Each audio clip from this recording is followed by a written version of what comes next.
എന്തിനാണ് നാം ദേവാലയത്തിൽ കൂടി വരുന്നത്? ഒരു പ്രധാന കാരണമുണ്ട്. പ്രാർത്ഥിക്കുവാനല്ല, അത് വീട്ടിലിരുന്നാലും പ്രാർത്ഥിക്കാം. കൂടി വരുവാൻ ഒരുപാട് സ്ഥലമുണ്ട്. നാം ദേവാലയത്തിൽ വരുന്നതിൻ്റെ ഒരേ ഒരു കാരണം ദൈവത്തെ ഭക്ഷിക്കുവാനും കുടിക്കുവാനുമാണ്.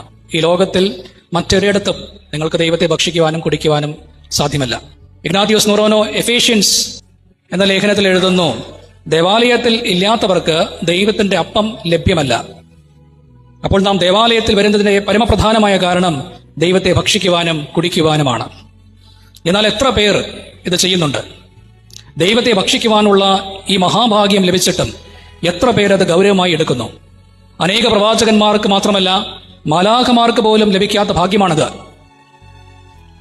വിശുദ്ധ കുർബാനയിൽ ഒരു സദറ ഇപ്രകാരമാണ്: പരിശുദ്ധാത്മാവ് അതിവേഗത്തിൽ അദൃശ്യമായി പറന്നു വന്ന് ഈ കുർബാനമേൽ ആവസിച്ച് ഇതിനെ ശുദ്ധീകരിക്കുന്നത് മാലാഖമാർ തങ്ങളുടെ അഗ്നിക്കടുത്ത അശരീര സൂക്ഷ്മ നയനങ്ങളാൽ ശ്രദ്ധിച്ചു നോക്കുകയും ചെയ്യുന്നു.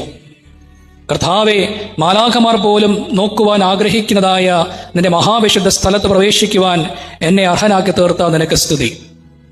അപ്പോൾ മാലാഖമാർക്ക് പോലും വെറുതെ നോക്കി നിൽക്കുവാനേ സാധിക്കുകയുള്ളൂ. ഇവിടെ പ്രവേശിക്കുവാൻ സാധിക്കില്ല.